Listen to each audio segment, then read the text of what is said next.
Tennessee, it's the George Plaster Show, featuring Tennessee Sports Hall of Famers Kelly Holcomb and young gun Billy Derrick. And now, here's your host, George Plaster. Hello again, everybody. Welcome in. It's a beautiful Wednesday in Nashville. We're at our beautiful digs at the Fordyce Center in Bellevue, and we got a good show to get you going today. Kelly Holcomb is not with us. The service for his father, who passed away last Thursday night, may be going on right now, but certainly at some point today. We expect Kelly to be back with us tomorrow, and again, our thoughts and prayers go out to the family. You all as listeners have been great. I'm sure that Kelly has seen some of the texts that you have sent him, and that is much appreciated. This has been a rough 2-3 weeks for Kelly and his family. Let me say hello to Mr. Parker Kelly, sitting over there on the other side. I almost called you Billy Derrick. I know. I heard you kind of hesitate before you said something there. I was like, what, did he forget my name or something? No, it wasn't that. I just had a Billy moment there. Yeah. What's going on? Oh, nothing much. Just hanging out here at the Fordyce Center ahead of the Preds regular season opener tomorrow. Yep. Did you see Aaron Judge's homer? I did. Man, that thing, first of all, it hit the foul pole. Yep. And, you know, the difference in them being able to force a game for and maybe not, maybe came down to that play. Absolutely. And I know it was kind of a bittersweet moment for you, especially considering how much you absolutely love the Yankees, and you also picked them to win. So how about that? You know, Yankee Stadium was rocking last night, that place. And I was disappointed today. I turned on the TV at 2:00 for the start of the Seattle-Detroit game. I've always thought Detroit's a really good baseball city, but a bunch of empty seats, most of them down in the corners at Comerica Park. That one caught me off guard a little bit. Yeah, I have a good friend who's a diehard Detroit sports fans, and they're pretty passionate when their teams are good, so that does surprise me as well. Yeah, and Detroit has a rich baseball tradition. Let's get into a tad bit of baseball. Terry McCormick is ready and raring to go. As you know, each day we start the show with Terry's Daily Titans update. Terry, were you watching when Aaron Judge hit the foul pole? I disgusted and turned the channel to the Tigers-Mariners game for a little bit. Then I collected myself, went back to the Yankee game, and saw all of the comeback. So, that if the Yankees somehow get up off the deck and win this series, that's going to be one of the signature moments of Aaron Judge's postseason career right there. No kidding. Man, was that place rocking last night. Oh, it was. It was, especially, once he did that. Sorry, George, and I know that this actually happened, but the clutchness of it kind of reminded me of the Jim Leyritz home run, a 3-run shot in '96 off Mark Wohlers. Sorry to go there, but that's exactly what came to my mind. Just, being able to wipe out an early deficit. I was sitting behind home plate at Old Atlanta Stadium when Leyritz hit that ball, and I don't think "oh no" was exactly quite what I said. Terry, let's get to the Titans. While we were on the air yesterday, they waived Traylon Burks. What went into now being that decision as opposed to any other time over the last year or two? Well, they put him on injured reserve after they waived him injured once he broke his collarbone.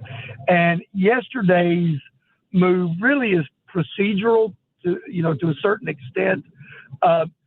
He could have chosen to stay on injured reserve or get a settlement once he got healthy and elect to be, released from his contract, and he's not a vested veteran, so he had to pass through waivers again. He's on waivers today. That should end probably ending right about now, because 3 o'clock Central is the claiming time. So if he goes unclaimed, and he probably will, then he becomes a free agent and able to sign with somebody and play this year for somebody now that he's healthy, if he can find a team. So that's kind of how it worked out. Yeah, and truthfully, and not trying to be ugly about this, but if you look back over the last 3 to 5 years of why the Titans have been the dumpster fire they have been, it's because of draft picks like this. Number one picks in particular that don't pan out. I feel sorry for this guy because he was brought in here under this is the guy that's going to make you forget A.J. Brown, and that was an awful lot to put on him. Yeah, far too much to put on any rookie to come in. I mean, maybe John Robinson was seeing how the Vikings had done it when they traded Stephon Diggs and drafted Justin Jefferson. But Justin Jefferson's a pretty special talent. I think the Vikings knew about what they were getting there. Traylon Burks, had a solid career at Arkansas. It had some moments where he was, really good. But, to expect him to kind of play to the level that AJ did in this offense was not going to be unable to stay healthy at all, during his 3+ years with the Titans, just compounded things, really, George. Terry, the team returning to active practice sessions today, I would assume that the win, number one, relieves a little bit of pressure, at least in the short term, but I would also think it helps morale in that locker room. George, can you hear me? Yes, I can. Go ahead. Oh, okay. Yeah, it relieved a little bit of the pressure. I mean, it seems like a happier place inside that locker room during the time that we were in there after practice today. So, that said, this is a team that's got to, start trying to build something. I know that this roster is kind of thin in a lot of spots, but Sunday is an opportunity to go against another team that's not great, albeit on the road in the Raiders. This is a team that hasn't won back-to-back games in the last 46 games, George. So if they're able to win Sunday in Las Vegas, then, they can start maybe to finally get some of the stench that's been on this franchise over the last 3 to 4 seasons, start to get some of that off and maybe start moving in a positive direction, not only for Brian Callahan and his staff, but for everybody involved, the front office and so on. Terry, anything else you want to leave us with? Yes. J.C. Latham was back on the practice field today, first time in several weeks that he's been able to do anything. So that's a good sign for a Titans team that's going to face Max Crosby on Sunday with the Raiders if J.C. Latham can at least get out there and give it a go. Yeah, and that would be a welcome addition if they could get him in there, because until he was hurt, playing pretty good football. Yeah, he wasn't doing bad at all, but he got hurt in that first game against the Broncos, which was actually a re-injuring of a hip strain that he'd had in training camp, and the thing kind of lingered much, much longer. And I guess it was sort of like a hamstring injury, George, how once you feel good from it, they say wait another week or two before you test it out. I think the Titans were erring on the side of caution, hoping that they could get through. And, the gamble kind of paid off because the offensive line's actually played better the last couple of games. Terry, appreciate the update. We'll check back in with you tomorrow, same time, same place. All right. Sounds good, George. Thanks. Good luck tonight. Thanks. Appreciate it. Good news for the Yankees is they've got the kid that stuffed it down the Red Sox throat. I hope I say this right, because if I don't, I may not be on the air tomorrow. Uh-oh. Is it one of those names? His last name is Schlittler. There we go. Hey. Yeah. I just choose to not even try to say the word. Really careful with how that goes. I just try not to say it at all because Good I move. know I will mess up. Yeah. All right. Now it's time for our daily update brought to you by our Football Night in Nashville promotion. Join us at Sports and Social in Green Hills Mall tomorrow night as the Philadelphia Eagles travel to MetLife Stadium to take on the New York Giants. You just mentioned Aaron Judge's 3-run home run yesterday. Figured we'd give a postseason update. So the Mariners and Tigers are in the top of the fourth right now. The Mariners have a 1-0 lead over the Tigers. We'll have Brewers, Cubs, Blue Jays, Yankees, and Phillies, Dodgers to round out the night. Seattle's got the bases loaded and nobody out in the fourth inning as they attempt to hit Detroit with a Mack truck and essentially the knockout punch.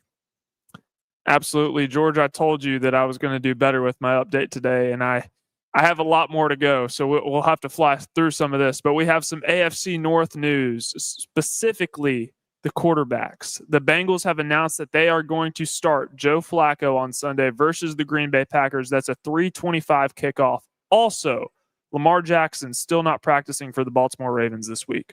Okay, here's what I don't get. What is it that Cincinnati's had all the trouble with? Turnovers. Well, that isn't all of it. Defense. It's called protecting that too. Joe Burrow. It's a long list. Long list. So what makes them think that Joe Flacco, who is a statue, bless his heart, he can't move a lick. Why is he going to have any more success behind this offensive line until the Bengals decide to go out and get a real offensive line where they don't have to worry about Joe Burrow getting hurt all the time? Until that happens, they're just wasting Joe Burrow.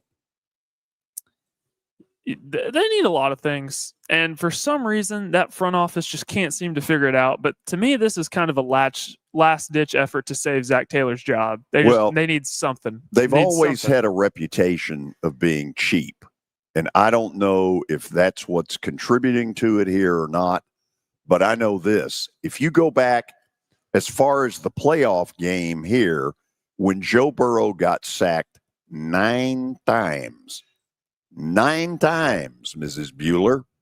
I mean, it's gone on since the day Joe Burrow entered the NFL, and they haven't done a thing that has fixed it. I'm going to act like I know who Mrs. Bueller is just for the sake of Mrs. Ferris Bueller. Ferris Bueller. You've never seen that movie? When did it come out? Oh, good Lord. Yeah. Are you serious? George, I'm 23 years old. Ferris Bueller, you need to watch it. Ferris Bueller's Day Off. Okay, I'll add it to the list. I'll add it to the list. Oh, when Kelly hears about this, we don't have to tell Kelly. No, I think we do. It'll be $100 fine. Oh gosh. Yeah. Not another one. Yeah. The Arizona Cardinals are fining head coach Jonathan Gannon $100,000 for his spat with Amari DiMercato. So, again, we'll get on the soapbox at some point today during the show. If I was Jonathan Gannon, I would tell them to take their fine and shove it up their butt.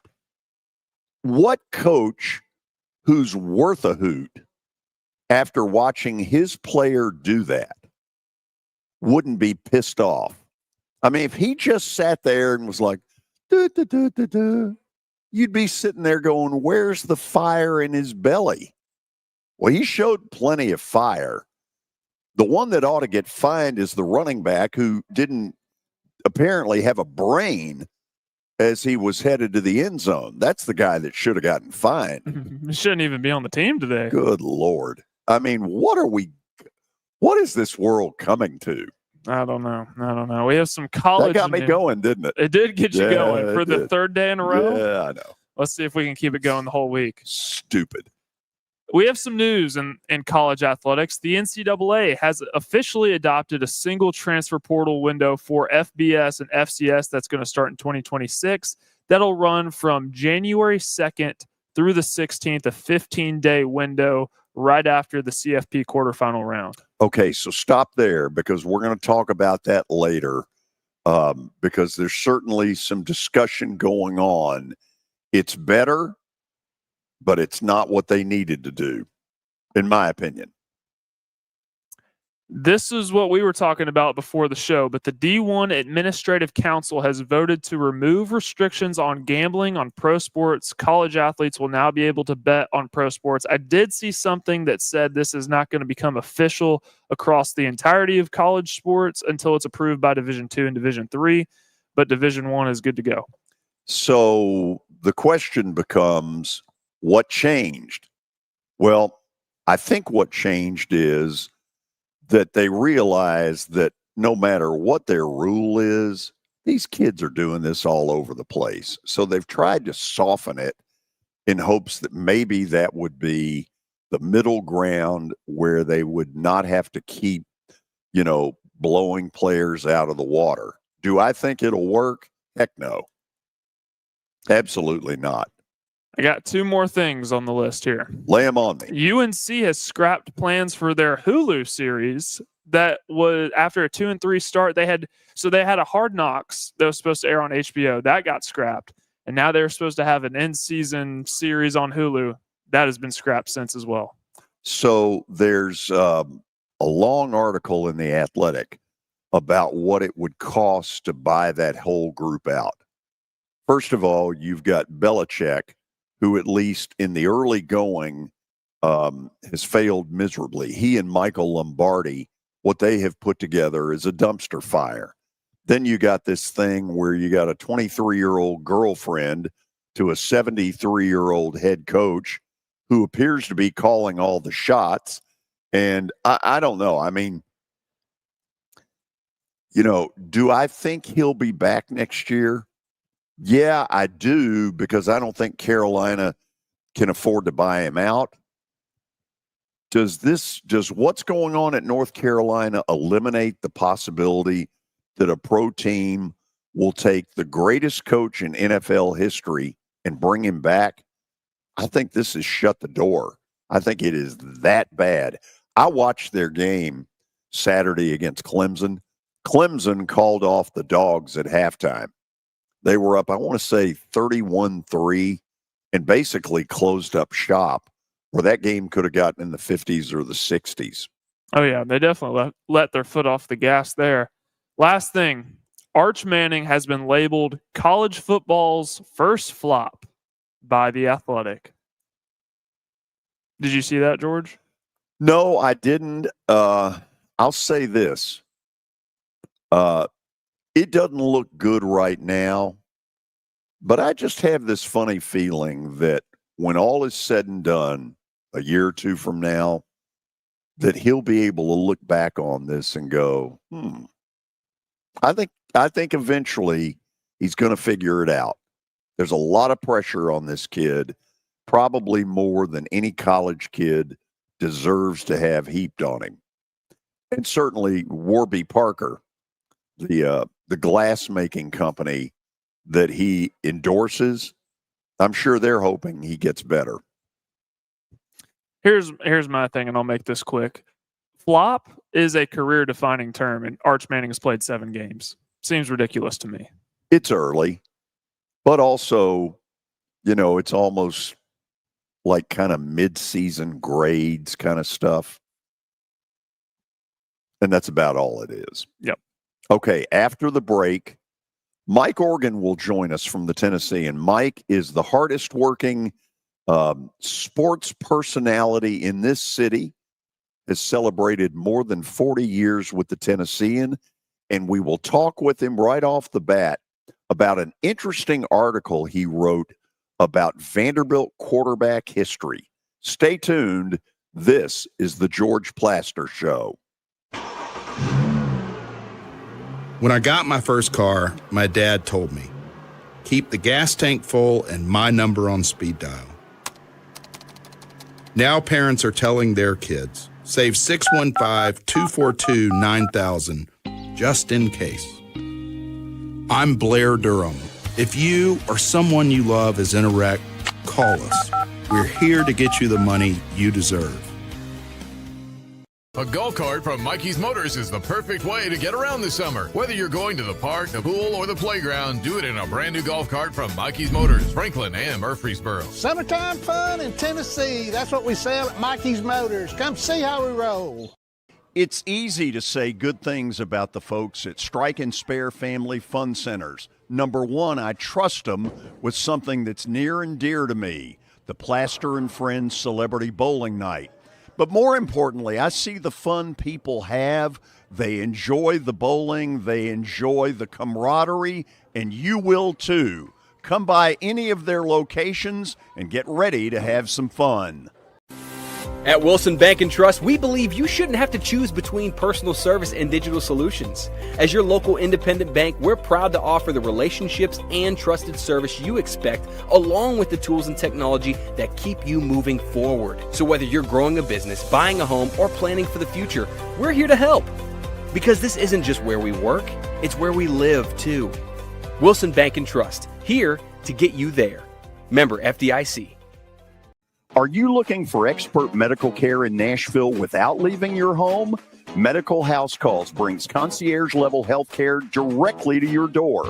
Whether you need urgent attention, ongoing primary care, revitalizing IV therapy, or medically guided weight loss, our experienced providers are just a phone call away at 615-838-2375 or go online, medicalhousecalls.com. If you are paying too much for your health insurance, you know what? You need to contact the folks at Pancoast Benefits. Pancoast works with businesses and individuals to tackle the high cost of health insurance. Whether you're a business owner, large or small, self-employed, between jobs, or over the age of 65 and in need of a Medicare plan, Pancoast can help. They make understanding your benefits less difficult and more personal. So check them out today, pancoastbenefits.com, or call them at 615-292-3400. ESPN Radio lives here. Your sports live here on ESPN 94.9 The Fan.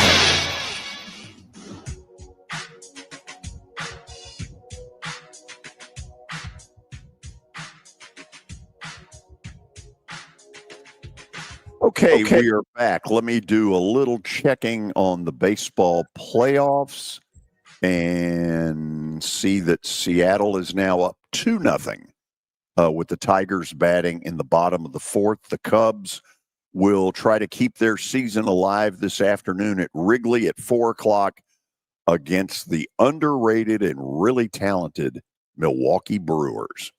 Now, let's say hello to Tennessean sports writer Mike Organ. He is, after all, the hardest working man in Nashville sports. Mike, how are you?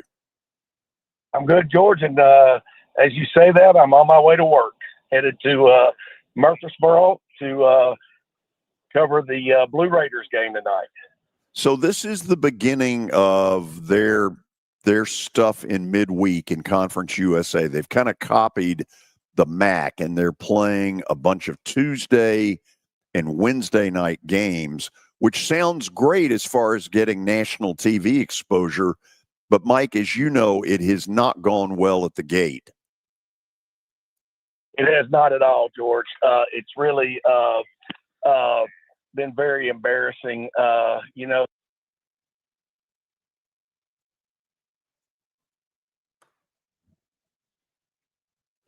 any attendance, and that makes it look really bad because you see you're bending over backwards for the fans, and they're still not responding. And it just goes back, George, to winning. If you win, they're going to come. If you don't, they're not going to come no matter what you do for them. Well, let me ask you this, though. That seems to be the dilemma, that winning is the perfect promotion. But that hadn't always been the case at Middle. I've lost you. And it just goes back. Okay, we may have. I can tell that Mike sounds. Yeah, I can tell Mike sounds a little flustered. Mike, can you hear us? No, I can't. I can hear you. Can you hear me? I can hear you fine. Okay, if you can hear me, I can barely hear you, but I'm driving, and that probably has something to do with it. Yeah, drive safely, because I don't think the cops will buy that you're on my show. The thing I brought up was that in Middle's case, it really hasn't always worked. Winning has not necessarily guaranteed really good football attendance, and that's got to be frustrating. Yeah, I mean, when Boots was there, I did a podcast this morning. When Boots was there and they were winning and winning big in the 90s, they were getting 5 to 15,000. If it was Eastern Kentucky, they'd get a good crowd, or Murray State. If it was one of the lesser OVC opponents, it'd be 5 or 6. And the jump up just didn't translate to, they didn't continue their success. So that had a big thing to do with it. And even with Andy Mack, Andy had some success early, but they didn't show up. But Andy also, they would win a big game and then they'd lose a big game. So they never really sustained, and that hurt him with attendance. So how important is tonight against Missouri State to this coaching staff's future? Well, I think it's huge. We've discussed here before that Derek Mason was a very likely he was a President McPhee hire, and I wasn't clear until recently that McPhee is under contract through 26. The mayor of Murfreesboro has called for new leadership at MTSU. I don't know how much pull power he has, but I think that Derek's there as long as McPhee's there. So if that's another year, then I think Derek's definitely safe for this year, maybe a change next year. If McPhee's not there, then I think you could see Chris Massaro try to work out a deal where he could buy Derek out and maybe hire a new coach. Now, you asked how big this game is. I think this is huge in that respect, because if they win, they could still not turn the season around and go to a bowl or anything like that, but they could turn the season around and end on an uptick. And that's really, the bar's really set low, George, unfortunately. And that's about all they'd have to do is, win the majority of their games outright. And as poorly as they started, that would feel like success. Yeah. So let me hopscotch a little bit over to Vandy, and I'm going to ask you something that you may have to say, George. I just don't know. Did you see any numbers as far as how many people locally watched the Vandy Alabama game?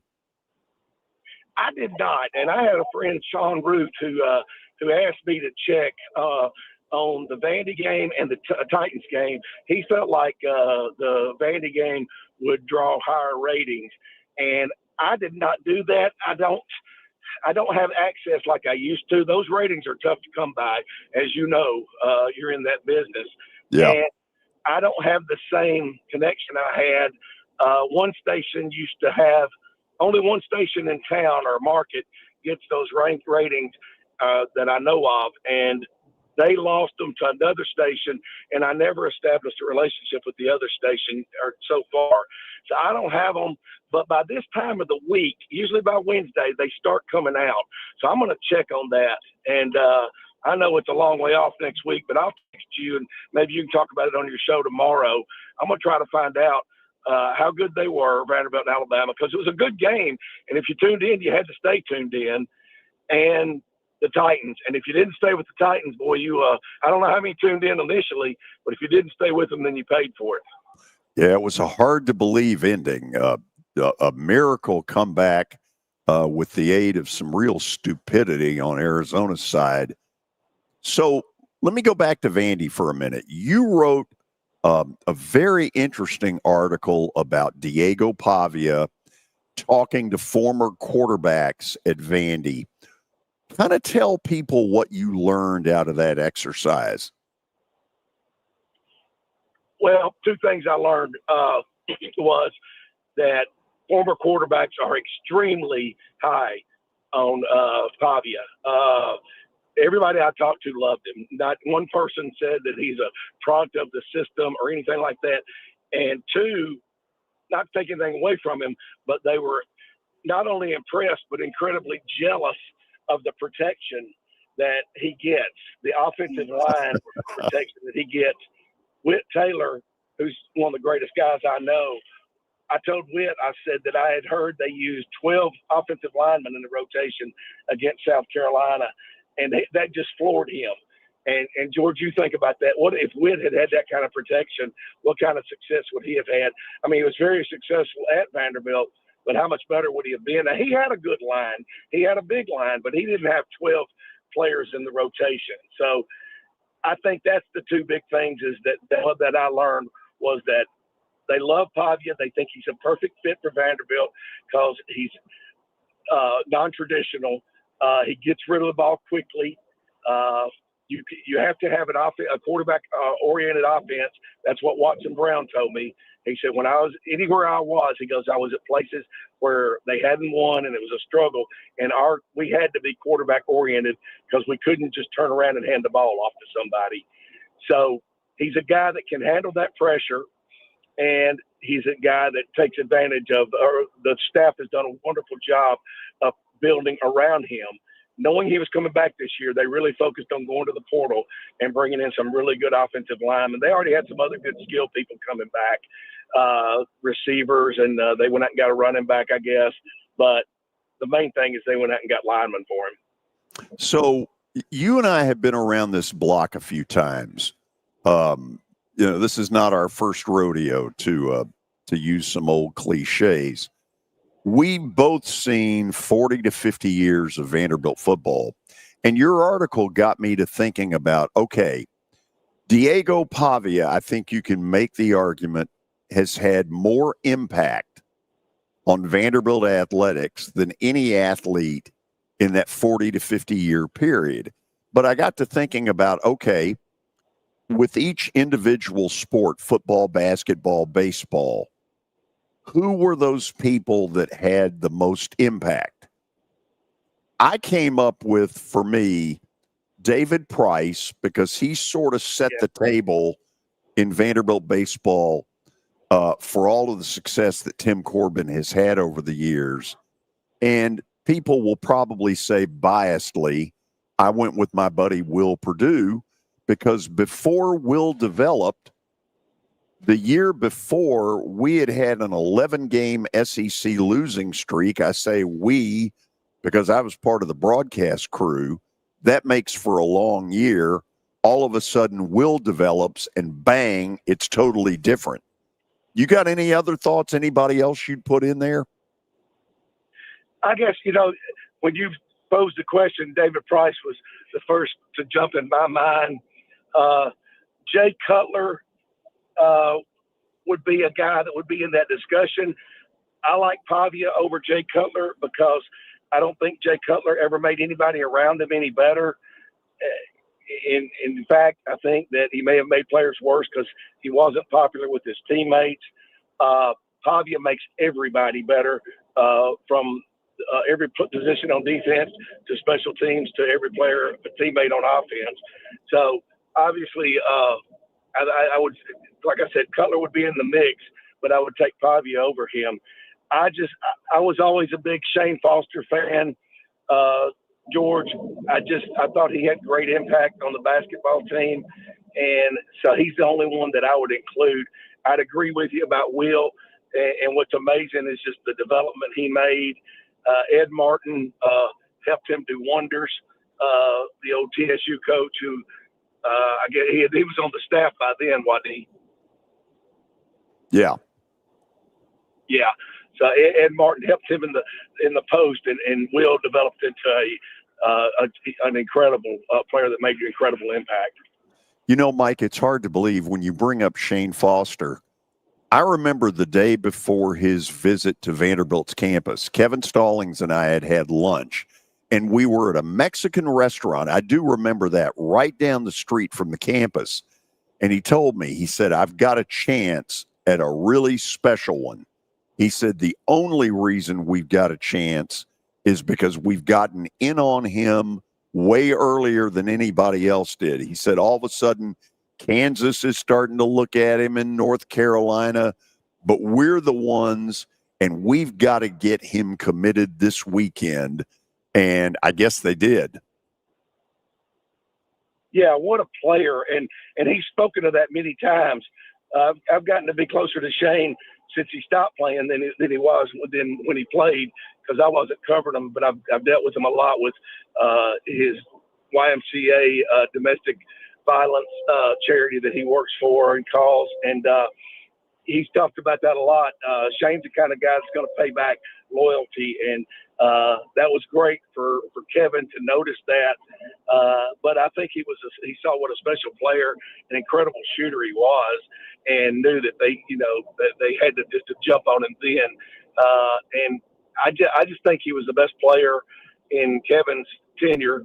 Kevin had great players, but I think Shane was the best of all.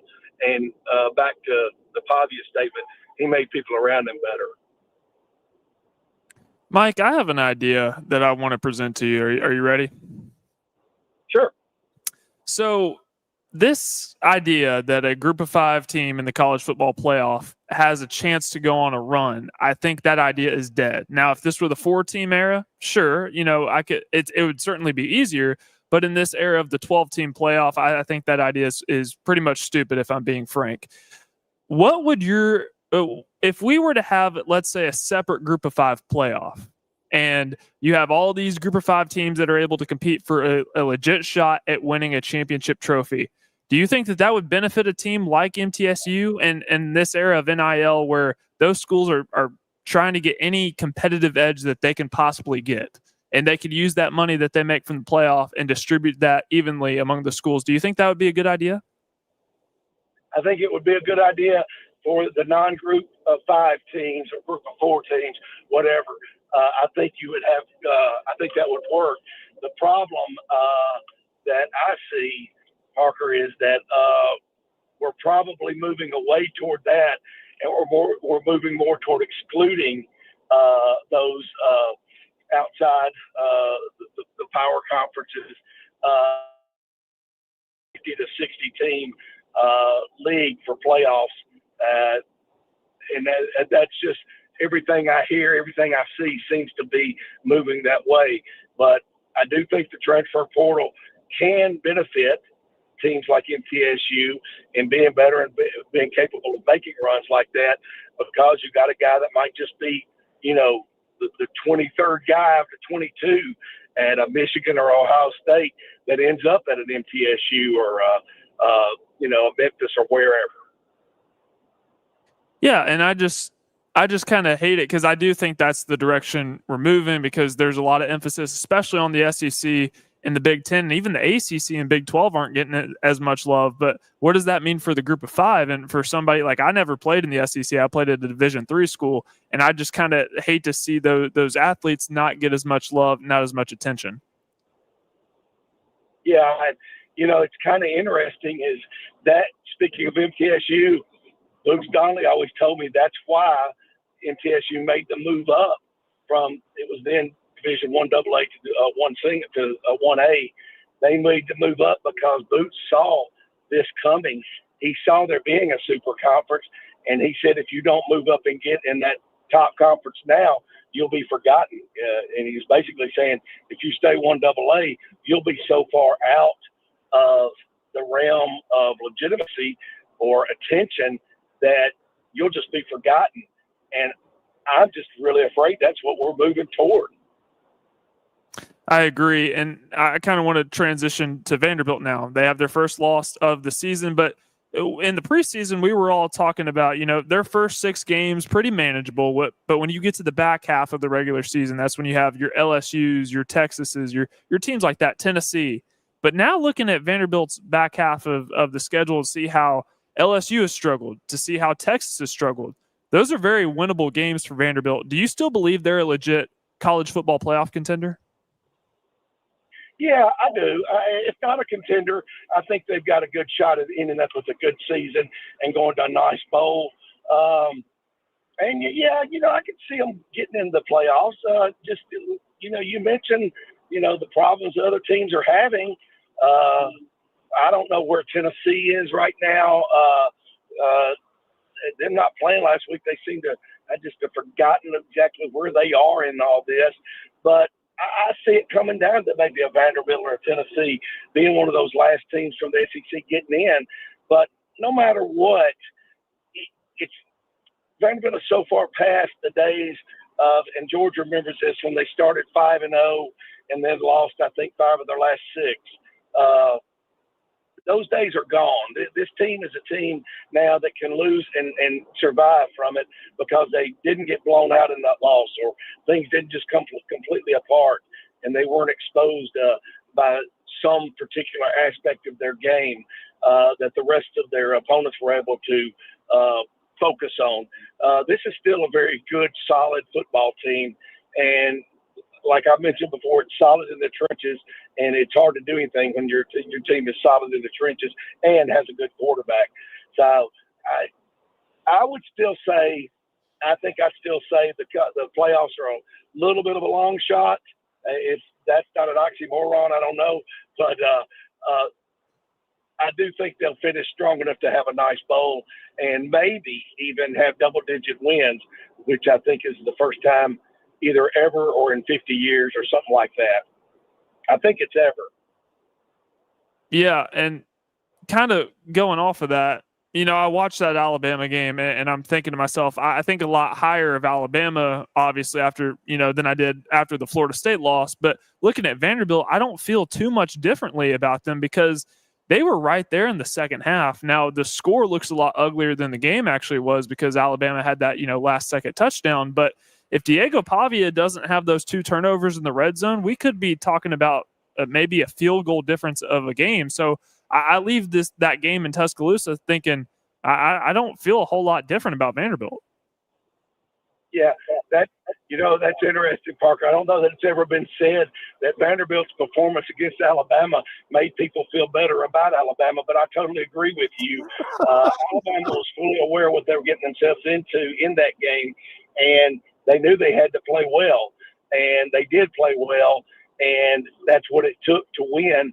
The 2 turnovers were uncharacteristic, not uncharacteristic for a Vanderbilt, a traditional Vanderbilt team, but uncharacteristic for this team and especially for Pavia.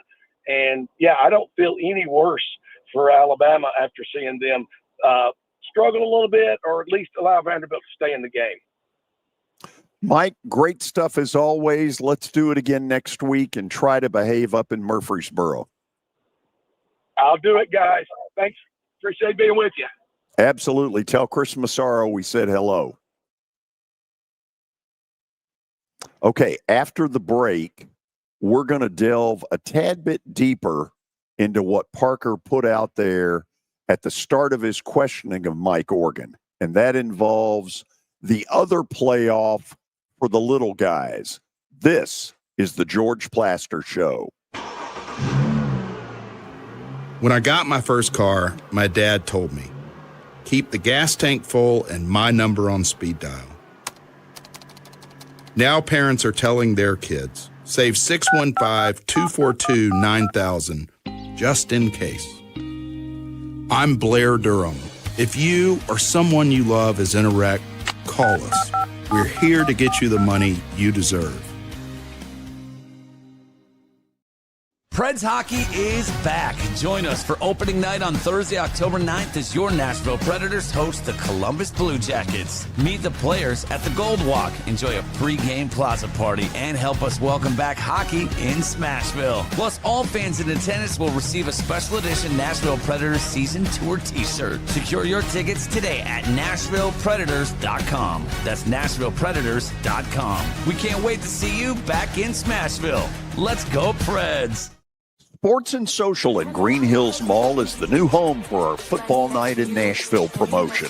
Their food is terrific. Their TV setup looks like a race and sports book in Vegas. And if you're a sports fan, you can't beat it. Starting September the 4th, we'll broadcast from Sports and Social every Thursday night. There's Pop-A-Shot, great football, and the chance to win a beautiful Mikey's Motors golf cart. See you at Sports and Social in Green Hills Mall.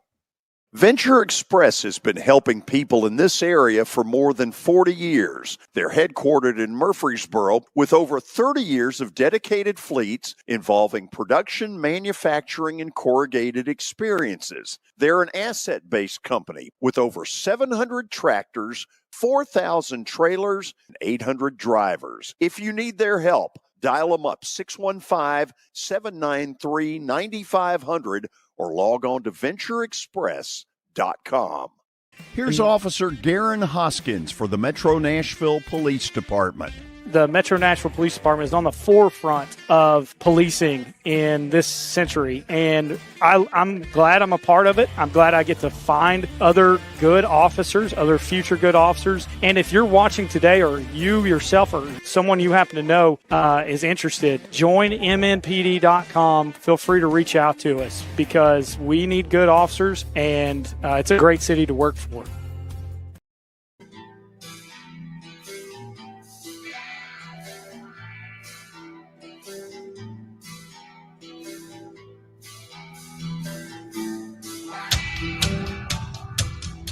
Okay, we are back on this Wednesday afternoon. Parker, you threw out the whole thing with Mike about a playoff for the little guys. Yeah, I think it's I don't see anything wrong with it. I think there was anything. No, I know. I'm trying to rack my brain of all the different possibilities, and I just think it's a great idea. Okay, hold on. I don't disagree with you that it's a good idea. What's the most important thing you got to have for it? What do you mean? Well, the way you presented it to Mike, you got to have TV money. Right. Okay. So I want you to think this through. This is not very scientific where I'm going, so bear with me. Right now, I would say, without having been able to go through a list, that the four little guys right now that have the best shot in the way the playoff exists today, to me, Memphis is the leader in the clubhouse right now, undefeated. The other three, to me, are UNLV. Let me take that back. Let me throw in a fifth team. UNLV, Tulane, North Texas, and South Florida. Okay? So let's just say, for argument's sake, because I don't think you could go much deeper than a 4-team playoff max of the little guy. Partly because I don't think you could get on anything that is really good national TV past CBS Sports Network until you get down to either the final two or the semis. So take any of these combinations: Memphis, UNLV, Tulane, North Texas, South Florida. And by the way, North Texas and South Florida play each other Friday night in what is a really good group of 5 game. North Texas is undefeated. Earlier this year, just took Washington State behind the woodshed. Memphis and Tulane will play later in the year in the American, whatever they call that thing, American Athletic. But in any of those combinations, do you get really good TV numbers? To be honest with you, George, I don't think this is about getting the highest TV numbers. I think it's just about... I'm not saying the highest. I'm saying good enough to get a network to say, we'll give you some money. Because that's what the whole thing is about, is you gotta get money out of the deal. Yeah. And my only question, especially in a year where Boise State is really not a factor, they're not in this mix right now. Can you get a network excited enough about the 5 I laid out there to give you pretty darn good money? I say the answer is no. Well, let's look at the NIT for basketball. It features a lot of those, group of 5 schools, whatever you want to call it. And that does pretty good. It's been around for a while. I think there would be. Hold on a second. You think for a minute any of those schools make any money off the NIT? No. Okay. But in football, they need to. Right. That's what's different. Yeah, this is sort of an NIT kind of, not invited tournament is what you're proposing. And I've listed what I think are right now the 5 best. Well, in football, you got to make some money. And I'm asking myself, would any of the networks past CBS Sports Network, which is just dying for anything that legitimately looks like athletic competition, something more than some guy pulling a tire off a truck, on his backside, like legit sports. Yeah. Well, ESPN, they broadcast the Bahamas Bowl and things like that. Surely for a championship event, they would certainly take something like. Here's my reasoning. Now, hold on a second, but you're not getting the point. Yeah, the point is for programming purposes, they'll take that stuff. Right. Sure they would. But the question is the group of 5 getting any money out of it? So the way the college football playoff is set up, the 12-member teams that get it or get in, they get some sort of pull from that. That's how I would set this whole thing up if I was in charge. Exactly how you modeled the 12-team college football playoff with all the big schools. That's how I'd set it up for the group of 5 as well. You're being naive. Maybe I am. Well, and I would need somebody. I think it's a really good idea. I just don't see a network stepping up to say, you know what? We are behind this all the way, and we're going to toss some pretty good money at it. And the reason they are is because they have this idea that they can compete for a national championship. I don't think the group of 5 schools would want to give that up because they get in. One of them is guaranteed a spot in the 12-team college football playoff. That's why I don't think they'd want to give that up. But this idea that they're competing but you're the one that said they have no chance. They don't. None of them that have ever gotten in have really had a shot. Now, Boise State, by way of conference championship kind of stuff, got a 3 seed, and Penn State beat them by 17. Okay, if you take the bet, because I think what I'm hearing you say is the best of that group will still compete for the real national title. No. Okay. So all of this group, those 5 that I've listed, they're going to comprise some sort of a playoff for the little guy playoff. Mm-hmm. Okay. Do you honestly believe that a network will put good money out for that? Depends on your definition of good money. I think somebody would put money into this. Yes. I do think somebody would put money. I don't know what the level of it is. However, if somebody out there is saying, well, George, you'll never know until you try. I completely agree with that. I think, and I don't know what the little guy is out there waiting on, because Helen Keller can figure out that we're going to some big boy deal and the little guy is going to be left for roadkill. Mm-hmm. What it is they're waiting on to fire whatever bullets they have in their chamber, I don't know what they're waiting on. Oh, here's a good comment from the YouTube chat. Do the FCS schools make any money in their playoff? FCS as in the big boys. FCS is in the South Dakota States, North Dakota States, Montana States, those schools. Well, let me ask you this. At their division, do they really have to make that kind of money?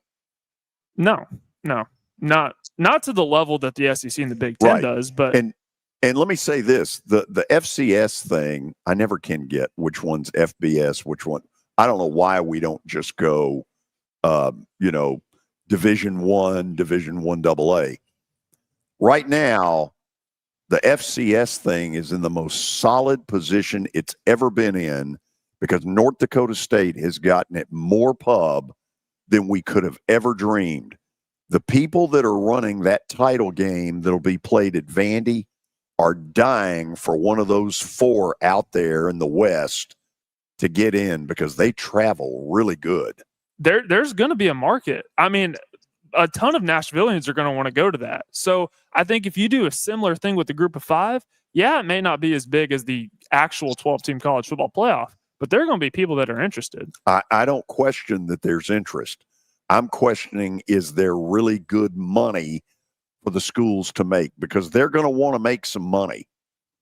And my claim is your idea is great.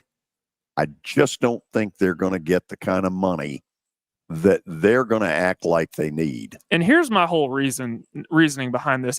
When I was coming out of high school, I went on visits to Western Kentucky. I went on visits to MTSU. I went to Austin Peay, all these schools. And they said every year that their goal was to compete for championships. And especially when I was at Western Kentucky and MTSU, I'm thinking to myself, surely he's not talking about a national championship because that's just not possible. And this was in 2018, 2019. So you must be referring to the Bahamas Bowl or something along those lines. I just think this idea that a school like that can compete for the same trophy that Alabama's going for and Georgia's vying for, kind of it's a pipe folly. dream. Yeah, it's a folly. Okay, stop there because we got to go to the break. And we'll tell you stat of the day and then a guest you never saw coming. This is the George Plaster Show. Go beyond Prime at Electronic Express with fall clearance savings all week long. Save up to 60% on smart TVs, major appliances, computers, washers, dryers, and more, all from your trusted local source for over 40 years. And shopping local comes with perks like expert support, free delivery, and up to 24 months of interest-free financing. Hurry! Sale ends Sunday, and quantities are limited. Shop in-store or online at electronicexpress.com. Hey, it's Big Joe from my friends at Busy Bee. Look, it's spooky season. Don't be tricked. Let our home experts treat your family. We won't ghost you. And get a free Beehive membership. All you have to do is carve a pumpkin of Buzz the Bee, then post and tag Busy Bee on any social media platforms. I'm a member. I want you to be a member as well. Busy Bee, simply the best. Call 775-7833. If you've got a yard, you may plan on digging it, like to build an addition, put in a pool, or bury your pirate booty. But you should know that throughout the country, there may be pipelines buried underground. And if you hit one, you've got trouble. Sorry. So before you dig, call 811 to have any buried pipelines located and marked at no charge. For more tips on pipeline safety, visit pipesafety.org. A message from the Tennessee Gas Association, Tennessee Association of Broadcasters, and this station. Now, here's your latest Fox 17 Code Red weather report. I'm Fox 17 meteorologist Brett Luna. But it's finally going to start feeling more like fall for the rest of the week. The highs will be in the mid-70s today and tomorrow. We'll stay pretty cloudy most of the day, but clouds should start clearing later on this afternoon. Friday through the weekend, highs will be in the upper 70s. Your sports live here on the Game Nashville Sports Network. It's always a great day at the Boys and Girls Club of Middle Tennessee, where every youth can unlock their full potential. With their blueprint for youth success, BGCMT is more than just a safe space. It's a place for growth, friendship, and opportunity. Here, great futures are always within reach. To learn how you can support a child's journey, visit bgcmt.org.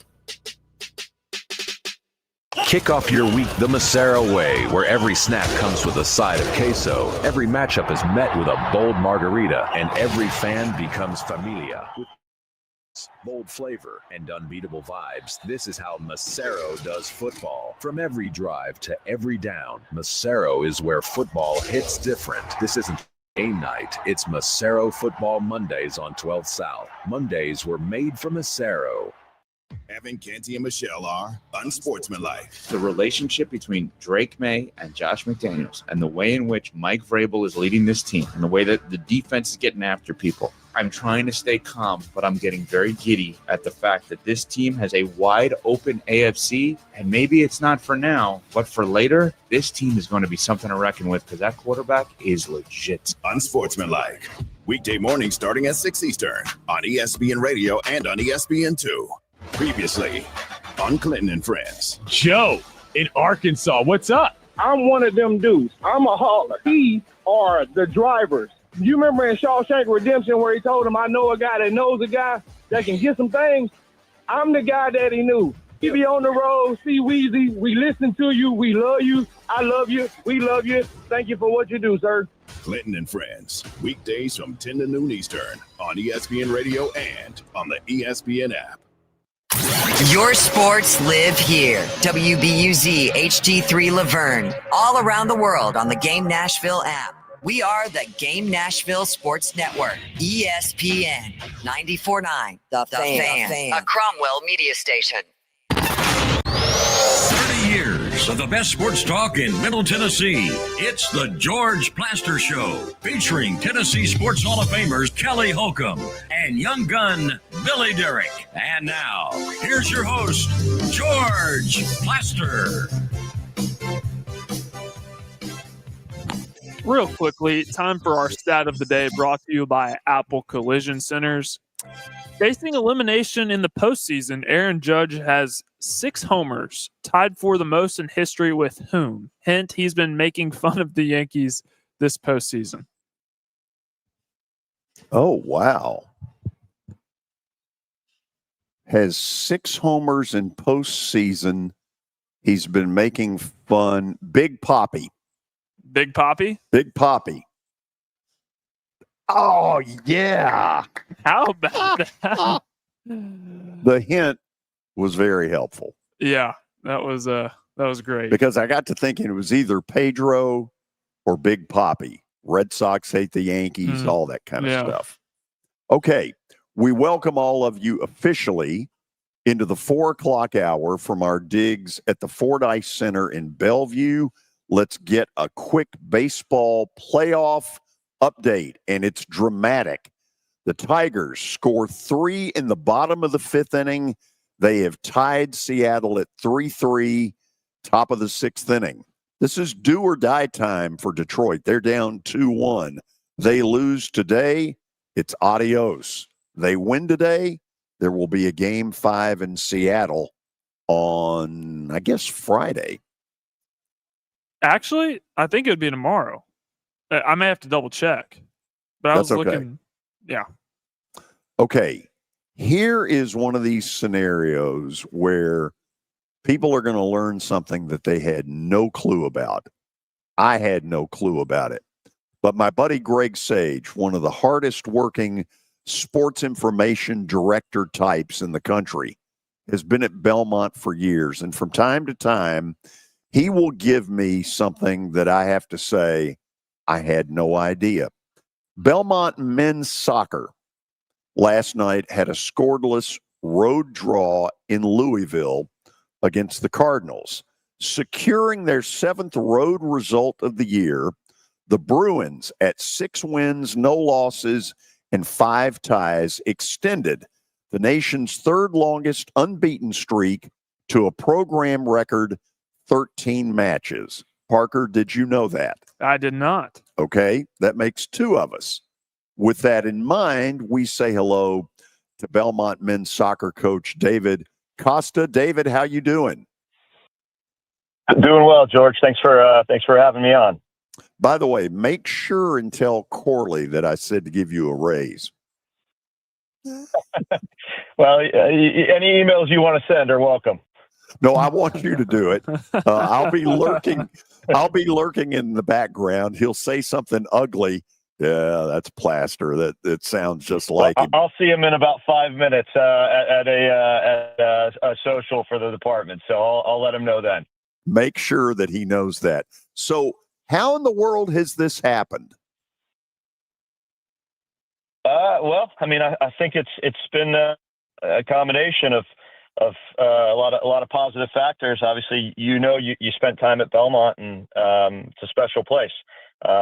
We've been fortunate to be building our program since I think my first year was maybe your second year there, and yeah, it's just kind of continuing to come to fruition. We've got a great group of older guys in our team that have been there for several years, and several of them with experience at other programs as transfers, and it's just been the right combination of factors to allow us to at least start the first half of the year pretty well.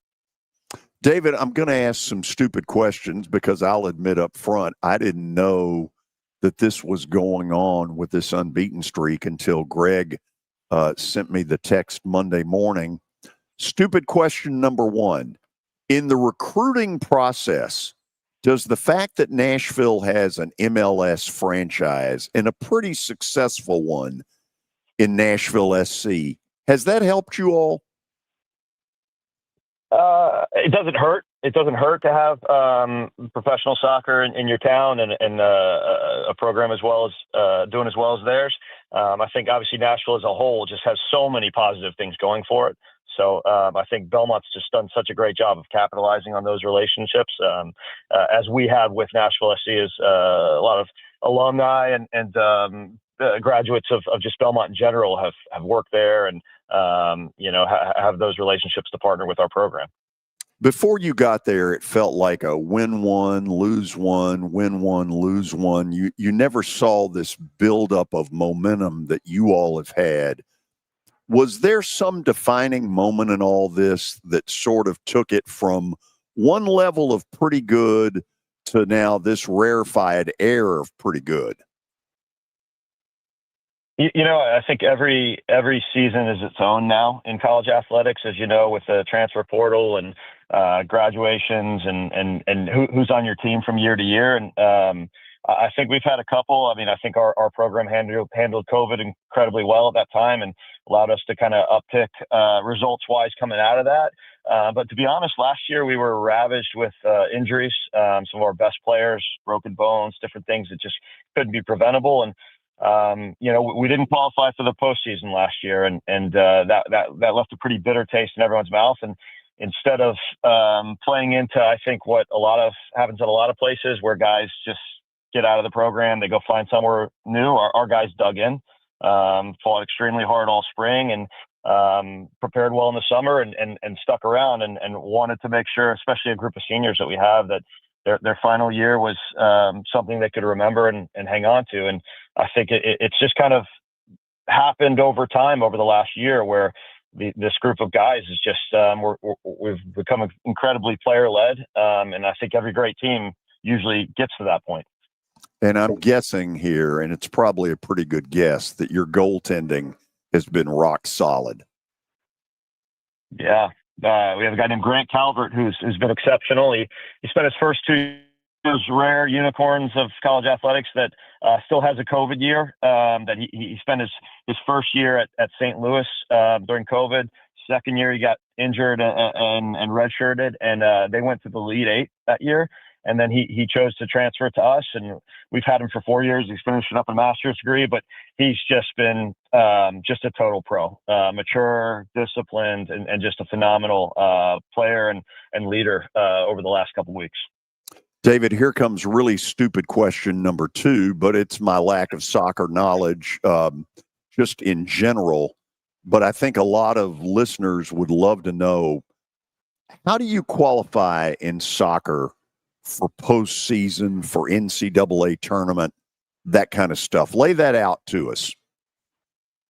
Yeah, I think it's a couple ways. Obviously, you win your conference tournament is an at-large or is an automatic bid, just like basketball. But then there's also an RPI, and it's based on your strength of schedule and your win percentage and things like that. So there's 48 teams that get in the NCAA tournament.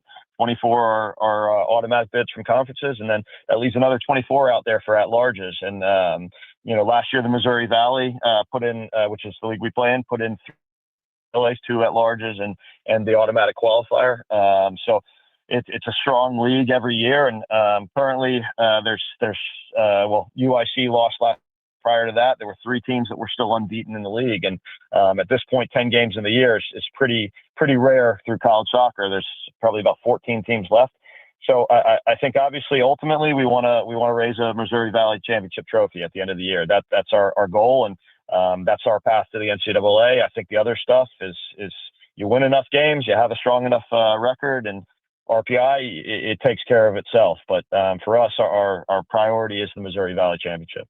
Okay, you're going to cringe at this, so let me apologize on the front end. I know exactly how to check all this stuff out in basketball. By about the middle of January, I'm checking everything Lenardi puts out there in college basketball. is there such a thing as men's soccer bracketology? If there is, kind of tell me where you find it. Don't laugh, Parker. I'm sorry. This is a legit question. No, I know. And if so, are you all in right now? No, I mean, there isn't a bracketology. I mean, it's a lot, much more probably straightforward on the RPI. And I always tell a story about our women's basketball coach, Bart Brooks. He's a great coach, super successful. And he watched us play a game a couple years ago, and we beat SIU Edwardsville 1-0. We were excellent. We controlled the whole game, had tons of chances. And then they had a chance at the end that our goalie had to make a great save. And he was talking to me the next day. He goes, "Man, you guys were great last night, but you only won by one. I guess technically you could have tied or lost too." And then he goes, "When we play well, we win by 30." And I said, "I know, Bart. It's much harder in soccer in those ways. It's much harder to score." But from that standpoint, the margins are so tight all year long. You know, a bounce of the ball, a referee decision, anything can happen that can affect a result. And it's unfortunately one of those sports the best team doesn't always win. So until late in the year, it's very hard to predict those things because the loss to the wrong team drops your RPI by 20 spots. So there's not really bracketology, but when you start getting kind of those last 2 weeks of the season, the NCAA is releasing an official RPI every Monday. That's kind of where you see where teams are lying. And obviously, you know, ultimately we're all trying to get that automatic bid from our conference tournament. Yeah, David, you know what I think about Bart Brooks. He is an incredibly good and talented basketball coach. But please tell him later that was even worse than some of these dumb questions I've thrown at you. I'll let him know. He'll get a kick out of that. So you play UIC Sunday here, correct? Correct. Yep, 1:00 on Sunday at Rose Park. Okay, I want to do this again after you win the league championship. Fair deal? I'd love that. Okay, we'll hold both of us to that. And tell Corley by then you should have a raise. Well, I appreciate you having me on, George, and obviously enjoyed working with you in the office. I know you'd always pull me in. I felt like I was on the radio show at that time too. So, yeah, I did conduct a few of those, didn't I? Yes, sir, you did. But I appreciate you having us on today. Thank you for coming on. And when you see Greg, tell him thank you. This was a great idea on his end, and I'm glad we were able to pull it off. Thank you so much. David Costa is the head men's soccer coach at Belmont University, third longest unbeaten streak. And Parker, you didn't know that.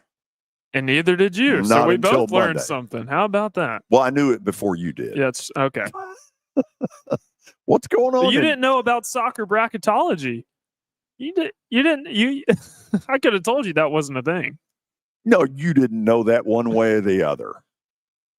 Maybe Hold not. on a second. He did First of mention all- something about I guess the NCAA releases an RPI every Monday or something. Yeah. That's about as close to bracketology as it gets, I'm sure. You want to make some money, that's what you end up doing. Men's soccer bracketology. Yeah, I'm Absolutely. the perfect guy for that. Totally.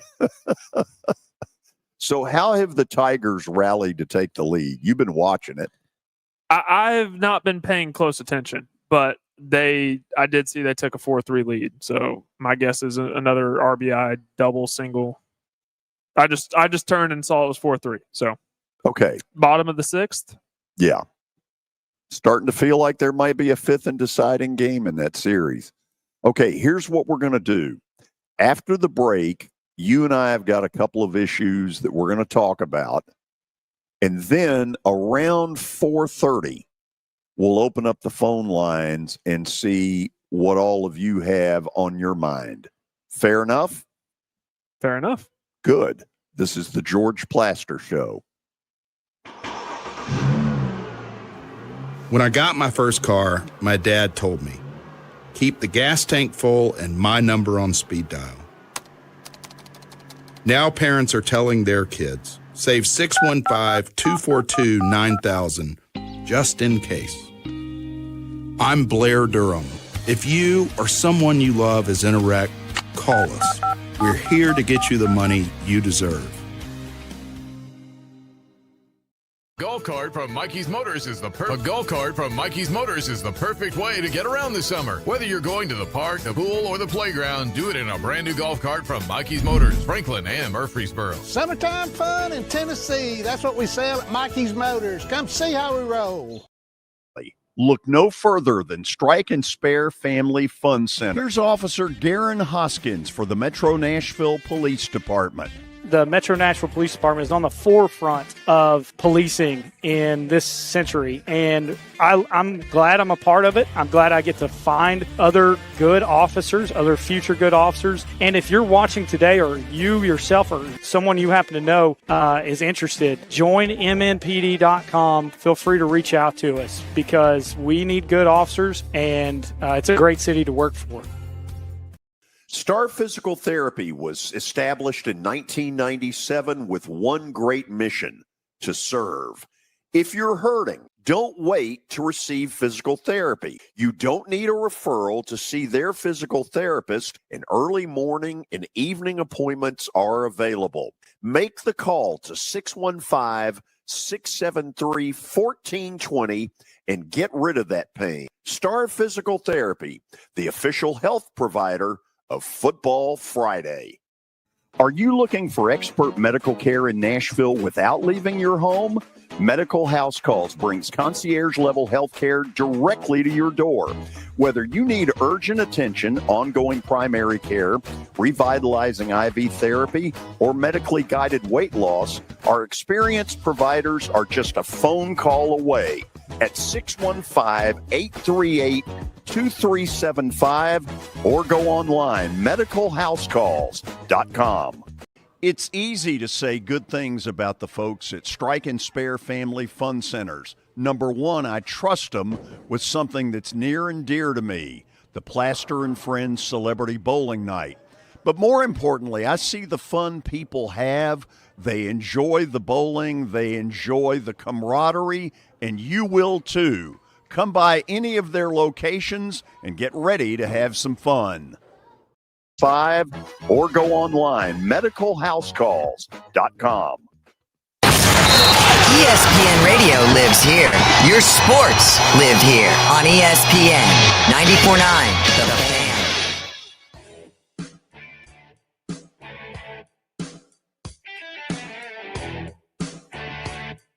Okay, item number one involves the decision, and I want to say this right, so you may have to back me up a little bit on this, Parker. The NCAA has decided in its infinite wisdom to go from two different portal times that you can, transfer down to one.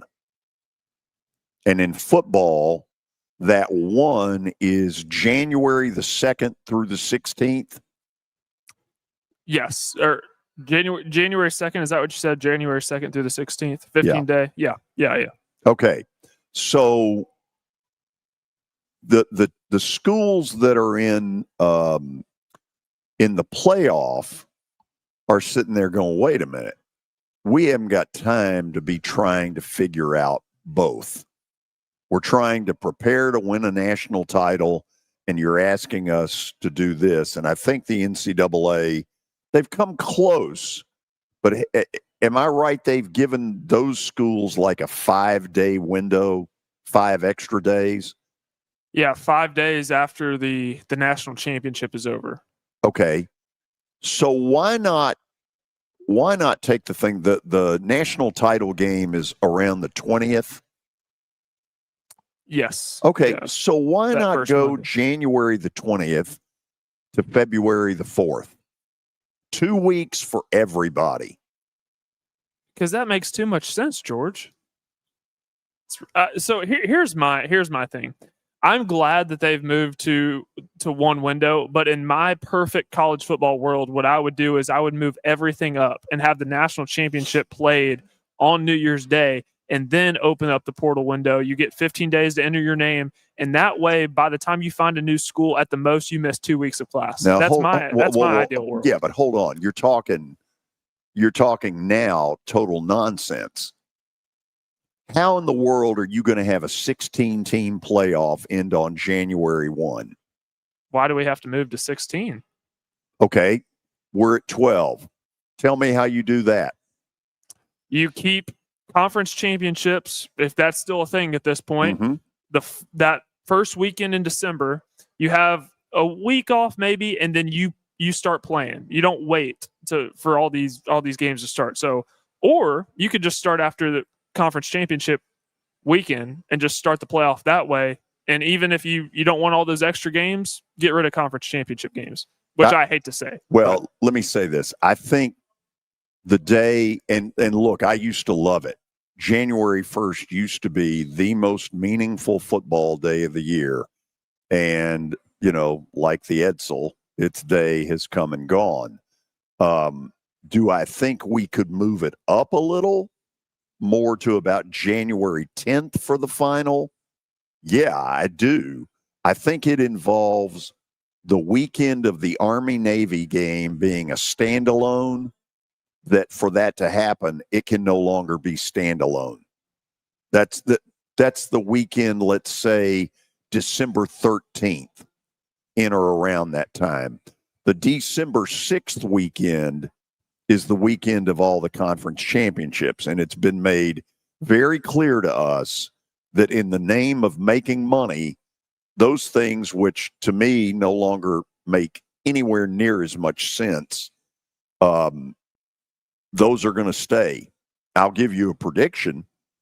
I think in some conferences, the SEC maybe being one of them, that the conference championship week may not be 1 versus 2, but it might be a 3 versus 6 and a 4 versus 5 to strengthen the 3rd and 4th team, or maybe the 5th and 6th, and eliminate the 2 that lose. Which I'd be all in favor for. That's what I think we're headed toward. I agree, and I'd be all in favor of that. So I checked the calendar just to make sure, and sure enough, that those conference championship games, they're played on the 5th and 6th of December, and you have the playoffs starting on December 19th. So imagine, even if you move that up a week, that helps out so much in terms of the scheduling dynamic. The other thing that ends up happening is a lot of it happens right in the middle of Christmas. And you're going to have a lot of people saying you're not letting your kids go home for Christmas. You're going to hear that. By the way, if you go outside right now and you hear a bunch of noise, it's coming from the direction of Detroit. Old Detroit has exploded. 7-3. Yeah, bottom 6. Good for Detroit. I don't have access to what has caused it, other than to say there probably been some base hits. And your Cubs down 1-0, bottom of the 1st at Wrigley against the Brew Crew. I don't want the Cubs to lose, because then I'll have to hear it from Greg Pogue tomorrow, and I don't want to hear that. Well, you're going to hear it. I know. Okay. Again, you're going to hear me about Mercado.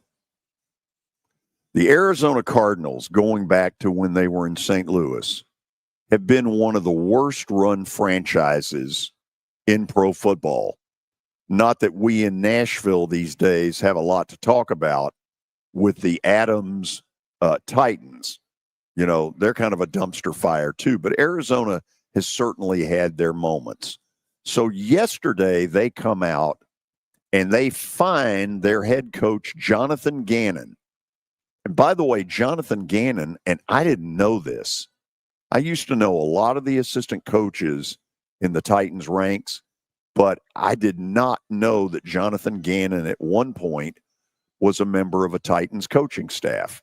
Anyway, not that that has anything to do with anything, but they fined him $100,000 for his, berating of the running back Mercado. Are you kidding me? The one that should have gotten fined is the idiot that dropped the ball between the goal line and the 1-yard line. Now, the Cardinals may be sitting there saying, what's the point? If we try to fine him, the Players Association will step in.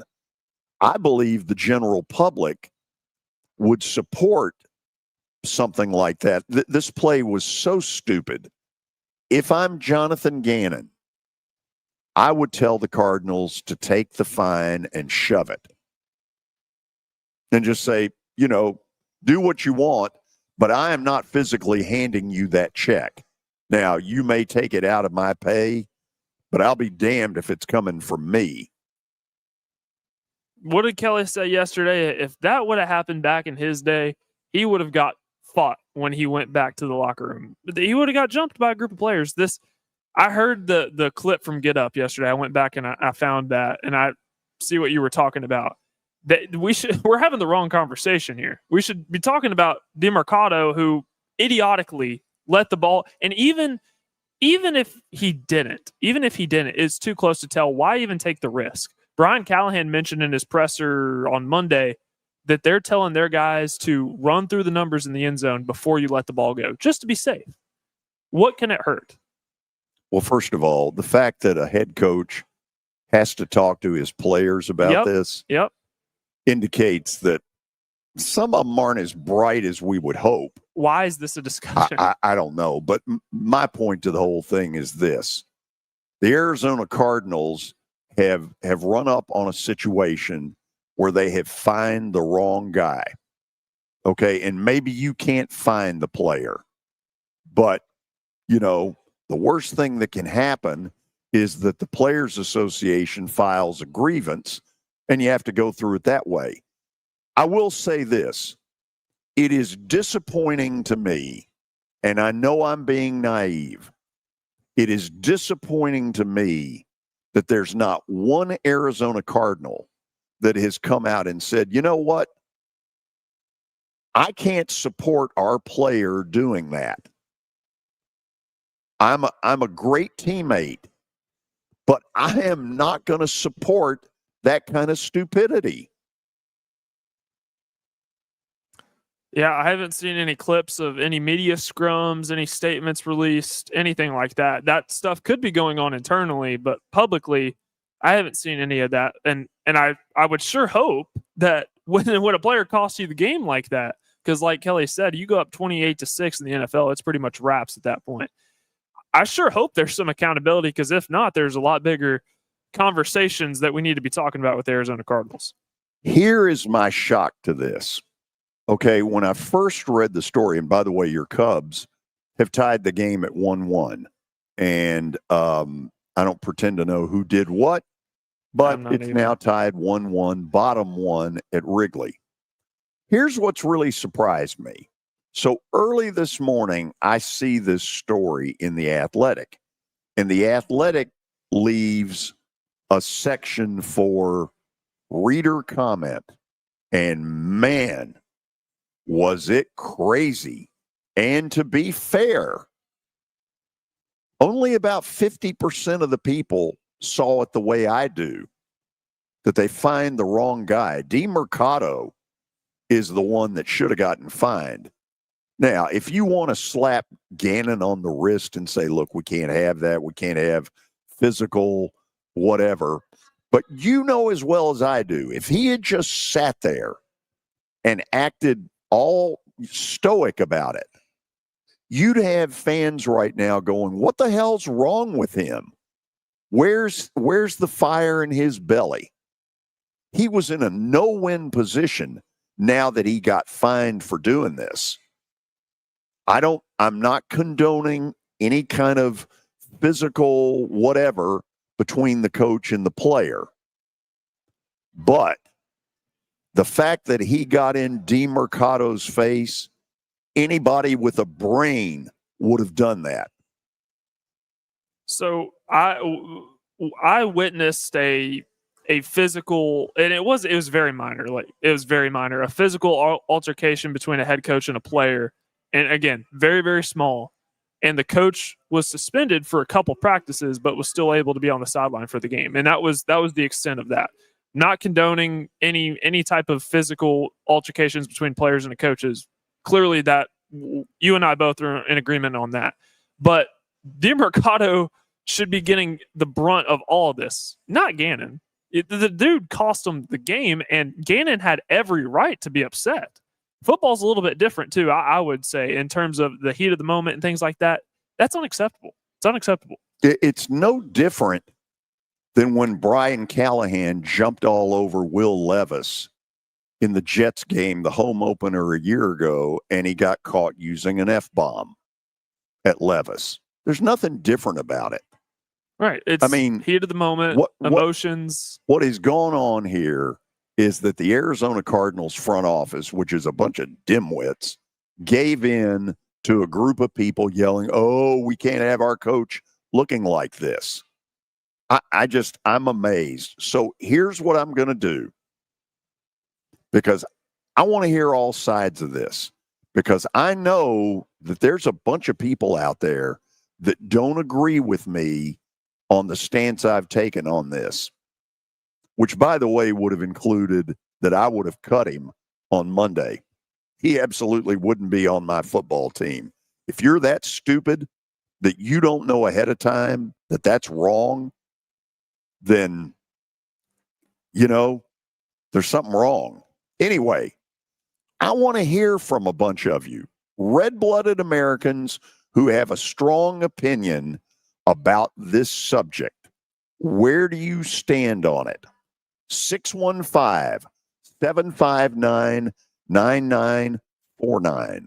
Again, 615-759-9949.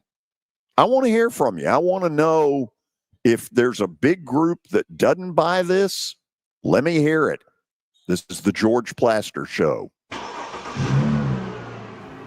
When I got my first car, my dad told me, keep the gas tank full and my number on speed dial. Now parents are telling their kids, save 615-242-9000 just in case. I'm Blair Durham. If you or someone you love is in a wreck, call us. We're here to get you the money you deserve. Sports and Social in Green Hills Mall is the new home for our football night in Nashville promotion. Their food is terrific. Their TV setup looks like a racing sports book in Vegas. And if you're a sports fan, you can't beat it. Starting September the 4th, we'll broadcast from Sports and Social every Thursday night. There's Pop-A-Shot, great football, and the chance to win a beautiful Mikey's Motors golf cart. See you at Sports and Social in Green Hills Mall. On the ESPN app. George Plaster Show gets advertisers the results they're looking for. As the trusted premier custom home builder in Middle Tennessee, Donnelly Timmons has over 20 years of experience in the industry. Whether you're looking to build your dream home or renovate your current home, their team will ensure that every client and every remodel is unique, luxurious, and completed on time within budget. Founders Dustin Timmons and Joey Donnelly have over 25 years of construction experience in the Nashville area.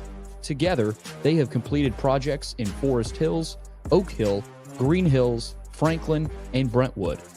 Dustin and Joey believe that communication is the most important aspect of all construction projects. Therefore, they personally manage each project themselves and are involved in job site activities on a daily basis. Their commitment to quality and integrity has earned them an outstanding reputation among their clients. Contact them to set an appointment for a free consultation or to view some of their completed projects. Give them a call at 615-456-7983 or log on to DonnellyTimmons.com. Convenience and value, two words that we expect when we do business. Our goal at JHA Company is to deliver just that, both to our school partners and to our customers. Whether you're purchasing photos, yearbooks, class jewelry, letter jackets, school spirit wear, or senior graduation products, we strive to make the experience easy, convenient, and cost-effective. Find out more at jhacompany.com or call 615-867-6345 for more information. JHA, one source, one company.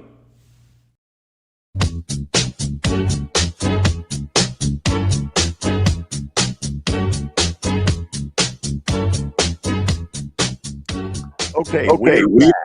I'm going to spend a little time on this. and I'm going to want some calls. I got 2 on the line right now, and I want to get 2 more very quickly at 615-759-9949. I have blown a gasket over this DeMercado thing, and I double blew a gasket when I saw that the Arizona Cardinals, in their level of stupidity, have fined their head coach $100,000 for his role in this, which included some level of bumping, physical contact, which I do not condone. But the fact that he chewed DeMercado up one side and the other, more power to him. He should have. Any coach with a brain would have done the same thing. But you know what? I got to be honest. When I saw the Athletic poll today, more than 50% are not agreeing with me. So, Parker, if you will, let's get that last one up there. And here we go. And I love the fact that we're starting in Clarksville. Corey, how you doing today?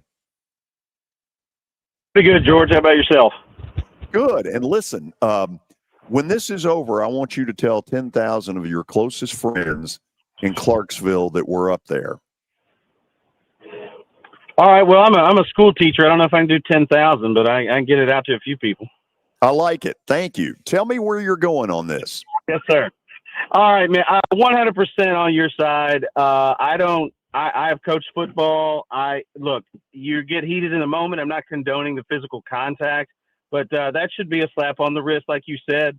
There's no way it's acceptable to just throw the ball away. Like, get in the end zone. What are you proving by dropping it before you get in there?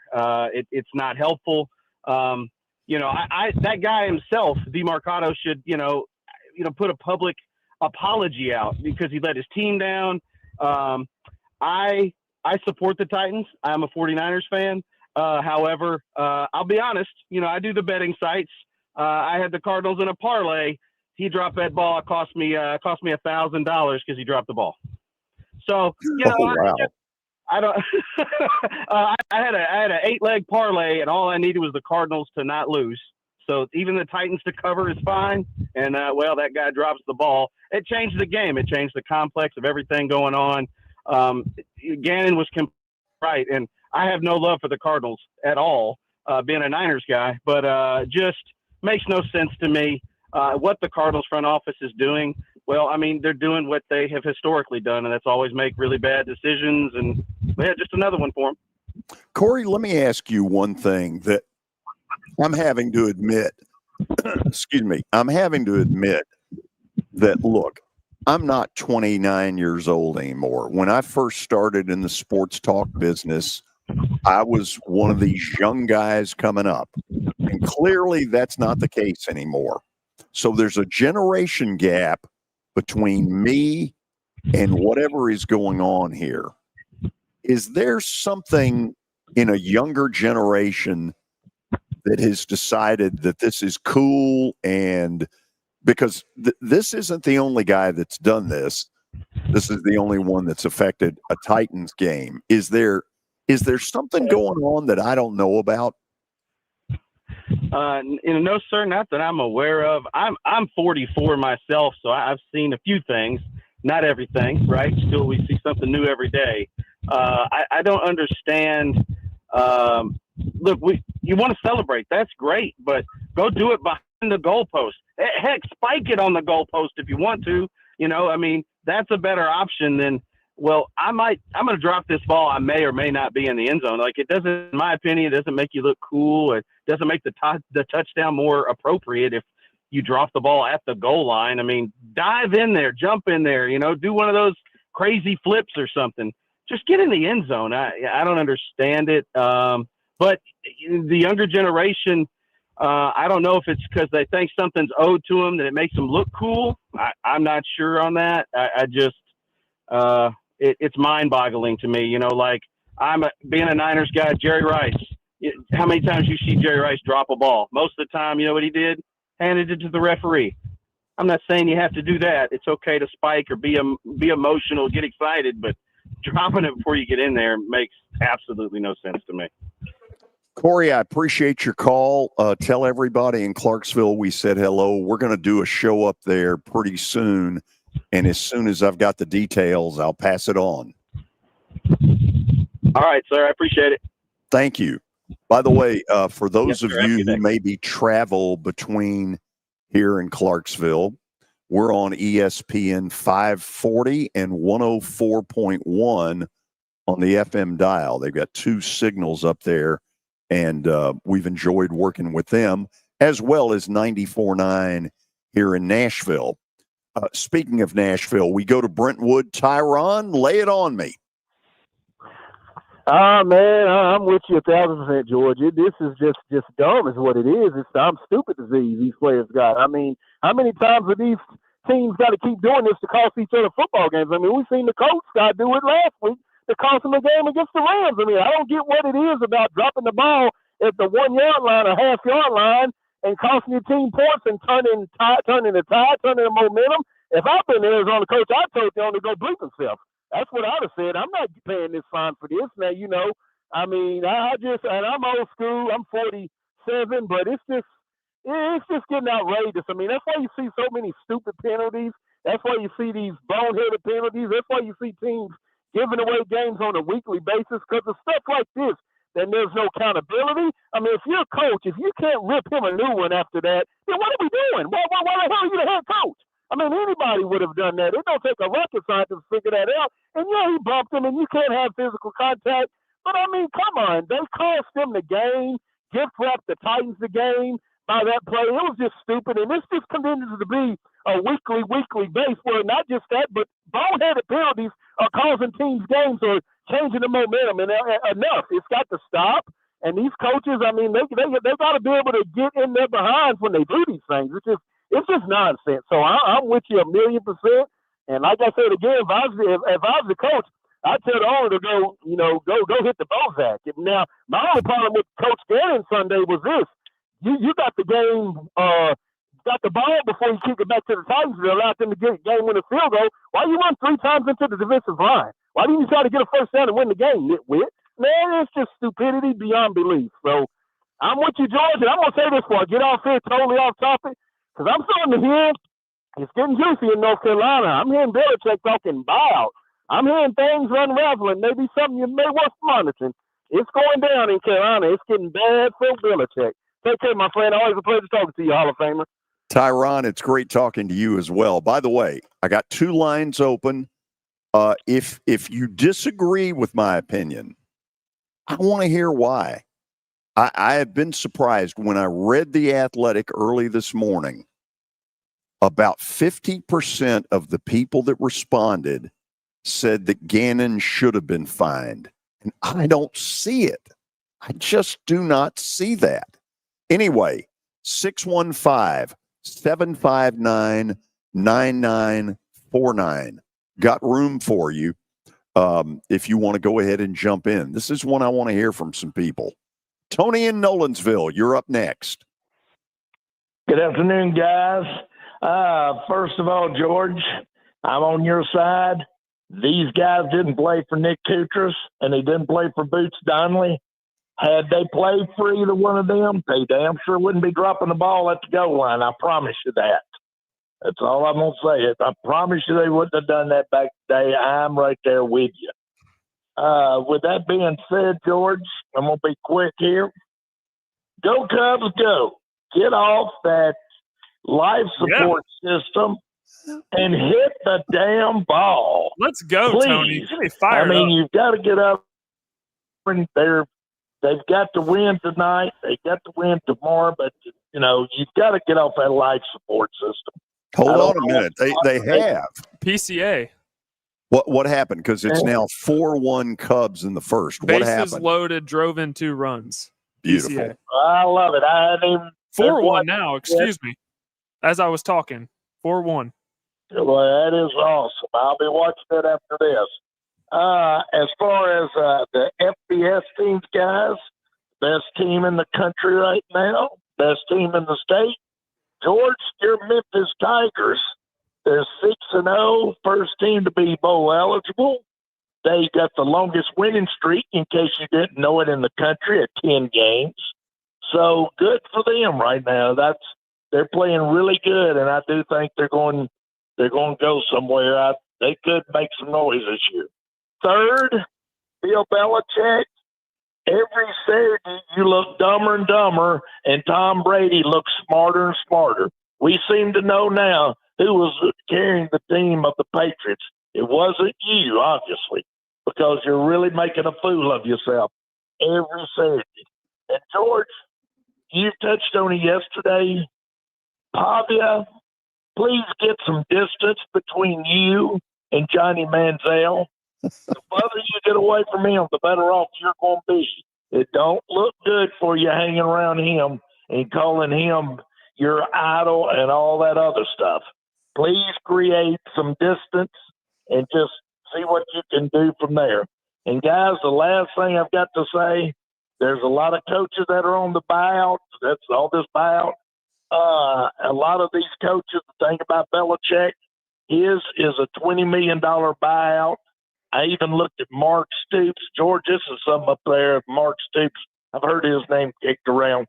He's got a $38 million buyout, and it has to be paid within 60 days if they was to buy him out at Kentucky. So I think he's going to be there a while, and Belichick might be at North Carolina a while. But, guys, it's something that's been kicked around a lot this year. Oh, so I'm yeah. going to leave you alone. Let's get some more calls. I threw a lot of stuff out there, so guys, have a good one. Thank you, George. George, real quick. Thank you, Tony. I just got a notification.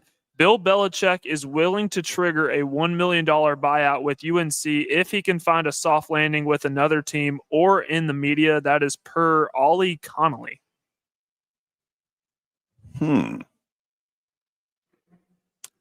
If that report is true, that's him basically looking in the mirror and saying, I can't fix this. You talk about like a fall from grace. I think we all rightfully have considered him the greatest coach in pro football history based on the number of Super Bowl titles. Now, you can argue, what level of responsibility Brady has in that, and it's very significant. But you go from, being able to be kind of a crotchety, whatever you want to call him on the pro level, to Brady gone, and suddenly he's down to 3-4 wins a year. Kraft fires him. He goes to North Carolina. The whole girlfriend thing and her looking like she's got control looks really stupid. And now he and Michael Lombardi's wisdom of, who did they take in the transfer portal? Because one of the things that's getting out there is the little guys, the group of five. There's a coach who has come out anonymously and said, I knew this was coming because North Carolina kept beating us for players we wanted. And if what they wanted is what we wanted, they're never going to win. That didn't do Belichick any favors. Nope, they brought in 70 players from the portal, and their high school recruiting class, obviously very small. I don't know how anybody with a reasonable mind thought that this was going to work out. Anything better than 6-6 would have shocked me. I thought it'd do better than this. I thought they would at least maybe contend for a bowl game at the very most. But because all of a sudden Mac Brown looks a whole lot better, doesn't he? Oh, Mac Brown is one of the greatest people on planet Earth, but you have to imagine he's probably sitting on his couch, that buyout money coming in from North Carolina. He's got to be laughing. Watson knows, but he's not going to tell us, and I don't blame him. Okay, real quickly before I go to Eric. Detroit, the Tigers have exploded in the middle innings. They lead Seattle 8-3 as they bat in the bottom of the eighth inning. So it sure looks like there will be a fifth and deciding game in that series. The Cubs have jumped all over Milwaukee's starter, 4-1 Cubbies. bottom one at Wrigley, which I'm guessing is sort of a festive place right now. Oh, I can only imagine. You're not watching it? No, I am. I have it up. Okay. But I can only imagine what it's like to be there. Eric in Nashville, you are up next. Welcome. Hey, George, can you hear me? Sure can.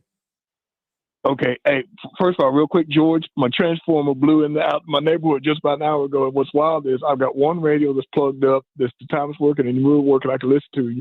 But there's another one that the radio's out. So parts of my house, the power's on, and other parts of the house. It's strange how that happened. And neither of my TVs is working right now. So hopefully they'll get this transformer fixed pretty soon.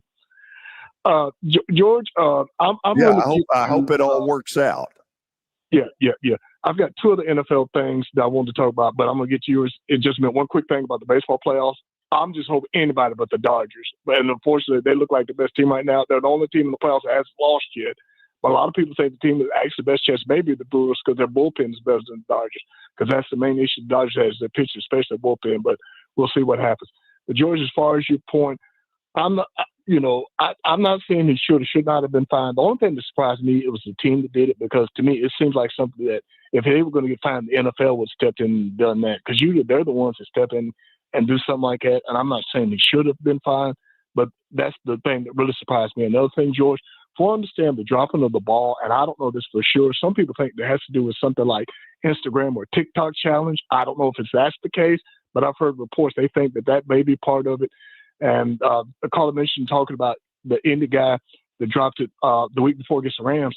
If you remember, it also happened last year with the Colts in Denver against the Broncos. I don't know. Right. I don't think it was the same players, but that also happened last year. But, George, two other quick NFL things, and then I'll get off. And you may have talked about one. I don't know if you talked about the other. One of the things is, I don't know if you heard about this. Do you know that Tony Romo is under some heat again for the broadcast against the Denver Broncos and the Philadelphia Eagles? Did you hear about what happened? I didn't get to see the broadcast, so tell me about it because I really don't know. I mean, I didn't see it, but I heard on another station this morning. Apparently, he was talking about a player that was reuniting from the Broncos with Vic Fangio, and it turns out the player he identified never played with the Broncos. And that is definitely bad on his part because he is getting roundly criticized for a lot of his gaffes now and everything, and he started out such a house of fire. But now there are reports he has been making some gaffes, and that was a major one because I heard about it on the radio this morning that he apparently misidentified a player. He said that he rejoined Vic Fangio with the Eagles, and the guy never played for the Broncos. I will say this, Eric. In a 3-hour broadcast where, you're being asked to comment basically every 30 seconds, it's not an easy job. He made it look really easy early with a lot of what he did early, or at least this is what I think he did early. Okay, as a quarterback, he knows formations and he knows what the percentages are if he sees certain formations. And early on, he got rave reviews because he would say to Jim Nantz, based on this formation, here's what they're going to do. And it's almost like he made it so easy and made it look so ridiculously easy that now he's kind of paying for it a little bit. I feel bad. I don't feel bad for the money he's making, but the job of sitting up there during a game and doing that is not easy. Yeah, you're probably right, George. I don't know if it's just that he's either getting the proper information or if he's not doing the proper studying he needs to do for all that stuff. I mean, I don't know, so I can't comment on that. The other thing, real quick, George, and I'll get off, is I know you probably may have mentioned this yesterday or the other day, and that's this whole thing involving Mark Sanchez. That whole thing is just bizarre, what I've heard. And the thing is, I don't know if you heard all the details. I'm hearing different information, but of course, apparently the story was he woke up, or apparently was woken up at his hotel, and he was supposedly drunk, and he attacked this guy. He got into it with him, and the guy stabbed him because he was beating him up or whatever the deal was. It was a delivery driver. But another report I heard was that the guy also was supposedly deaf. So I don't know if that's true or not. I'd heard that report too. And just, have you heard any updates on that, or just not to that level? I mean, I heard the first piece of it. First of all, when it broke Saturday morning, your initial thought is, poor Mark Sanchez. He's just sitting there in Indianapolis getting ready to do a game, goes out, to get a sandwich, and boom. Well, then by later in the afternoon, the report, shows up that they're going to arrest him at the hospital. And you're like, what the hell's going on? And the story just gets crazier. I mean, this thing is Law and Order. This is a Law and Order episode in and of itself. It's insane. Yeah.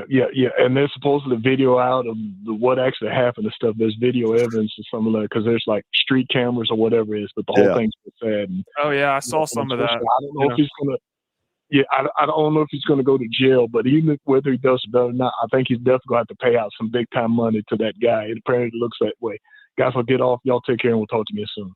Eric, thank you. Wow. I mean, that is a Law and Order episode waiting to happen. So I want to do one thing real quickly, make sure that I say this right. The Middle Missouri State game tonight at 6:30 is on ESPN2. So they get a little national TV exposure tonight, and that's a little bit of where we're going for a certain promotion that we do. Yeah, a little bit. Wow, that's all I got. Yeah. That's it. I don't know entirely what. Where's the level of enthusiasm for Plaster Bet of the Day? Oh, that's what you're referring to, of course. Well, yeah. What'd you think I was referring to? Time for Plaster's Bet of the Day, brought to you by Bart Durham Injury Law. Congratulations, George. You got a win last night. Yeah, but it was you tried the doing New York this. Yankees. So 55, 57, and 2. You know what? Maybe you need to do this for about a month and see how easy it is. I'd be willing to take you up on that. I'm sure you would. You got two bets tonight, if I'm not mistaken? Yeah, let's start with the first one. I'm going to go with Middle, partly because Missouri State isn't exactly the University of Miami. Okay, this is a school in its first year of existence at that level. Middle, this is a vital game for them, and they know it. They know they got national TV. This is not the night to show up and get nothing done. Why do I think they'll win? I think they're better at quarterback. Vadiato is a pretty darn good quarterback who has gotten virtually no attention because for the last couple of years, Middle hadn't done anything to get anybody's attention. No, and it surprises me that they're actually a dog in this game. Yeah. Okay, the second one is simply a pitching matchup. I'm taking the Yankees tonight at home against Toronto because of the kid, and God knows I want to say this right. Careful. Schlittler. There we go. God, can you imagine? Can you imagine trying to do that for 3 hours and hoping that you don't say it the other way? Oh, yeah. Because one little slip up and you're done for. You're done. You're done. Okay, we're done. Tomorrow, underdog picks. Suddenly, it's a tight race. See you then at Sports and Social. Now, here's your latest Fox 17 Code Red weather report. I'm Fox 17 meteorologist Brett Luna. Boy, it's finally going to start feeling more like fall for the rest of the week. The highs will be in the mid-70s today and tomorrow. We'll stay pretty cloudy most of the day, but clouds should start clearing later on this afternoon. Friday through the weekend, highs will be in the upper 70s. Your sports live here on the Sports Network. Hey, it's Big Joe from my friends at Busy Bee. Look, it's spooky season. Don't be tricked. Let our home experts treat your family. We won't ghost you. And get a free Beehive membership. All you have to do is carve a pumpkin of Buzz the Bee, then post and tag Busy Bee on any social media platforms. I'm a member. I want you to be a member as well. Busy Bee, simply the best. Call 7